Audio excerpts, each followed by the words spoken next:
ज्योतिषियों का एकमात्र काम है ज्योतिष शास्त्र के नाम पे ज्योतिषियों पे विश्वास करने वाले, ज्योतिष शास्त्र पे विश्वास करने वाले लोगों को ठगना।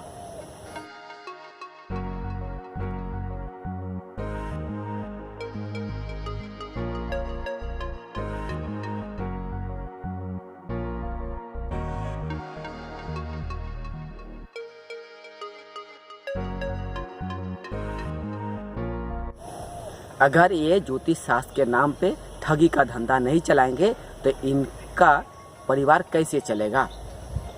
सीधे शब्द में ज्योतिष शास्त्र के नाम पे ज्योतिष नामक ठगी का धंधा चलाते हैं, लोगों को ठगते हैं।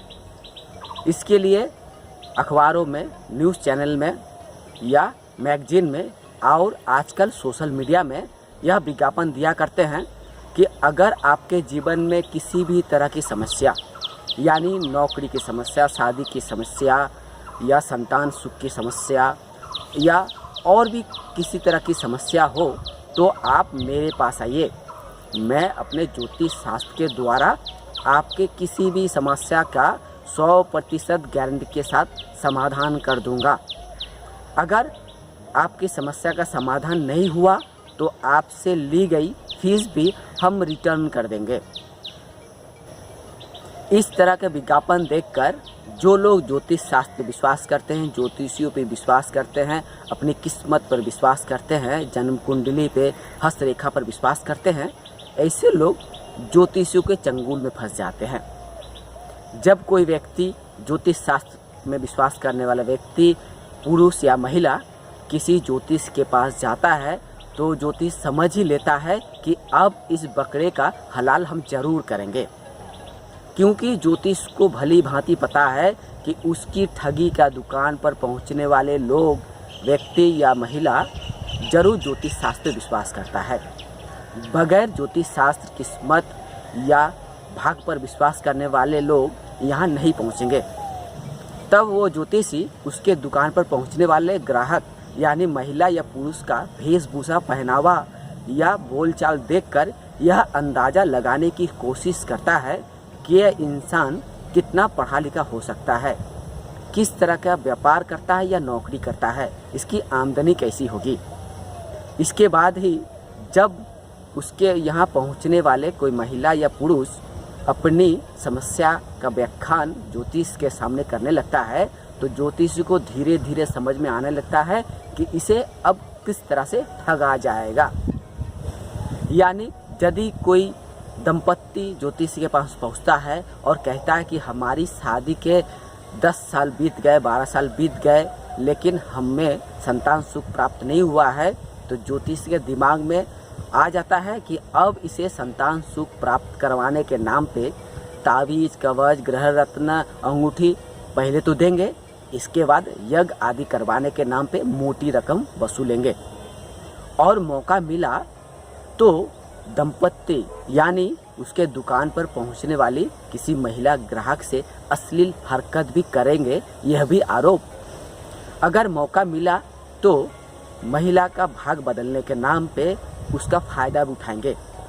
और ऐसी घटना हम अक्सर मीडिया में देखते हैं कि अमुक ज्योतिषी ने महिला से अश्लील हरकत की, कमजोरी का फ़ायदा उठाकर उससे अश्लील हरकत की और ज्योतिषी जेल में चले गए।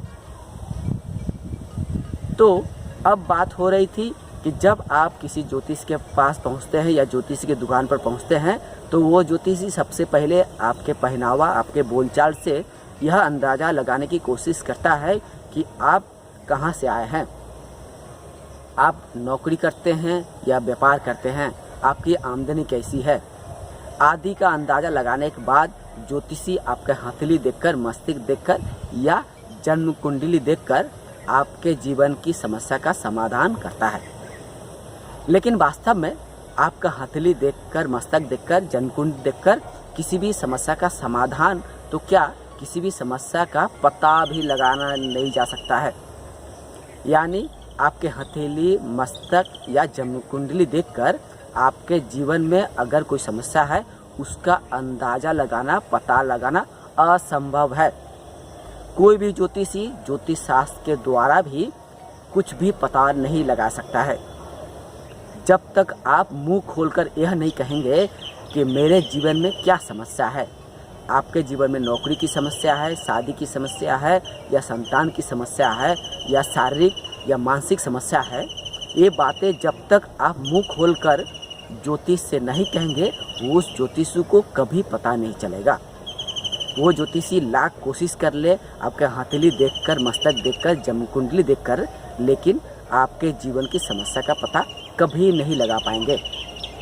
यानी मैं एक युक्तिवादी के नाते आपसे यह बात इसलिए 2 बार 4 बार दोहरा के कहना चाहता हूँ कि ज्योतिष शास्त्र हो या ज्योतिषी हो, किसी भी द्वारा किसी के जीवन के बारे में कुछ भी पता लगाना संभव नहीं है। अगर आपको मेरी बातों पे विश्वास नहीं है तो आप मेरी एक बात मानकर किसी भी ज्योतिष की परीक्षा ले लीजिए। अगर आप नौकरी करते हैं तो आपको एक उपाय बताता हूँ। आप एक साधारण सा पहनावा पहनकर, हवाई चप्पल पहनकर और बाल उखड़ा बुखड़ा बाल लेकर बिना दाढ़ी काटे एक ज्योतिषी के पास पहुंच जाइए। मतलब आपको देखकर कोई भी ज्योतिषी, कोई भी इंसान यह समझ ले कि आप आर्थिक तंगी से जूझ रहे हैं, आपको आर्थिक संकट है, आपको काम की ज़रूरत है, इसलिए आपका पोशाक भी मैला सैला है, आपको दाढ़ी काटने लायक भी पैसा नहीं है। इसके बाद आप जब ज्योतिषी के पास पहुंचकर बताएंगे कि मेरी उम्र ढली जा रही है, मैंने ज़्यादा पढ़ाई लिखाई भी नहीं की, कक्षा 5 या 4 तक पढ़ के पढ़ाई ख़त्म कर दी और मेहनत मजदूरी कर अपना घर परिवार चला रहा हूँ, लेकिन मुझे अच्छा कोई काम नहीं मिल रहा है, तो देखिए वो ज्योतिषी आपकी बातों में आकर क्या बताता है। वो ज्योतिषी आपके बातें सुनकर आपको ताबीज़ गवाज आदि देंगे और इसके बदले में पैसा लेंगे।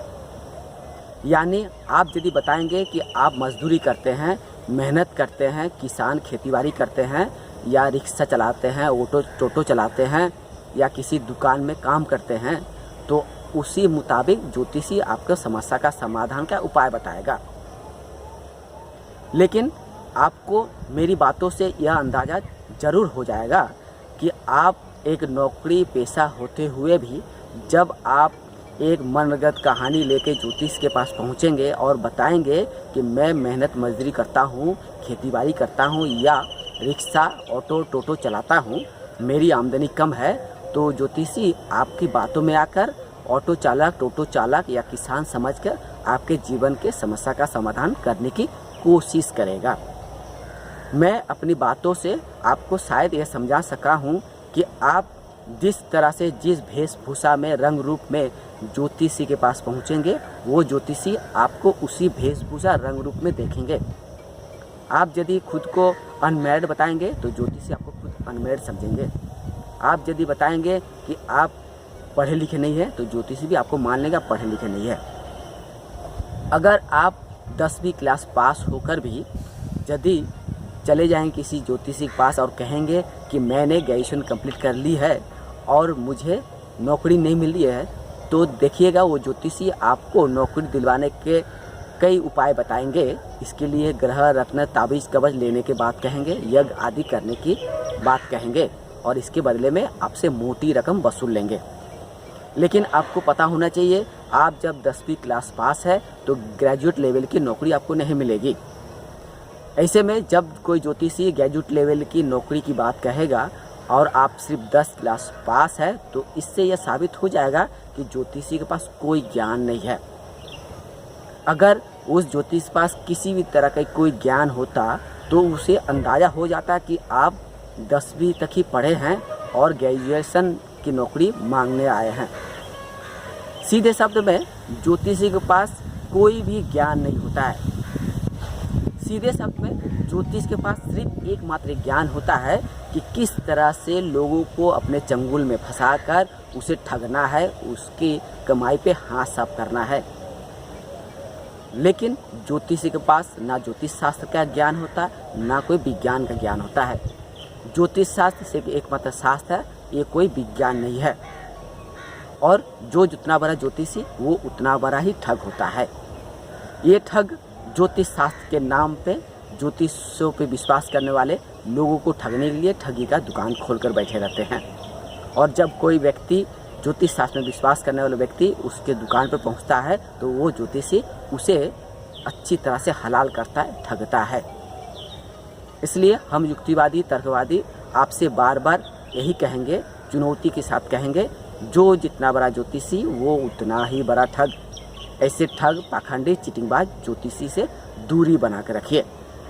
अगर आपके कोई इलाके में कोई ज्योतिषी दुकान खोल कर बैठा हुआ है तो उसकी पोल खोलने की कोशिश करिए। ज़रूरत पड़े तो हम तर्कवादी, युक्तिवादियों की मदद लें। हम आपको हर संभव मदद करेंगे उस पाखंडी ज्योतिषी की पोल खोलने के लिए, क्योंकि हम युक्तिवादी, विज्ञानवादी समाज को ये बताने के लिए मुहिम छेड़ कर रखे हैं कि ज्योतिष शास्त्र एक ठग शास्त्र है। जो जितना बड़ा ज्योतिषी वो उतना ही बड़ा पाखंडी होता है। अगर आपके जीवन में किसी तरह भी समस्या है तो आप ज्योतिषी के पास मत जाइए। आप अपने समस्या का समाधान खुद कर सकते हैं, या आपका मित्र जो ज्ञानी है, पढ़ा लिखा है, वो कर सकता है, लेकिन ज्योतिष नामक पाखंडी कभी नहीं कर सकता है। अगर आप अपने जीवन का किसी भी समस्या के लेके ज्योतिष के पास पहुंचते हैं तो आप जरूर ठगे जाएंगे। आपका समय बर्बाद होगा, आपका रुपए पानी में चला जाएगा। ये ठग, ये ज्योतिषी लूट लेगा आपका पैसा। इसीलिए आप ज्योतिष के भ्रमपूर्ण विज्ञापन देखकर किसी भी ज्योतिष के चंगुल में मत फंसिए। और यदि ज़रूरत पड़े तो ऐसे पाखंडी ज्योतिषियों की पोल जरूर खोलिए। हम युक्तिवादी, तर्कवादी जरूर आपको मदद करेंगे। हम चाहेंगे कि लोग ज्योतिष शास्त्र पर नहीं, ज्योतिषियों पर नहीं, खुद पर विश्वास करें। लोग आत्मनिर्भर बने, ज्ञानी बने, शिक्षित बने, तार्किक बने, लेकिन अंधविश्वासी नहीं बने।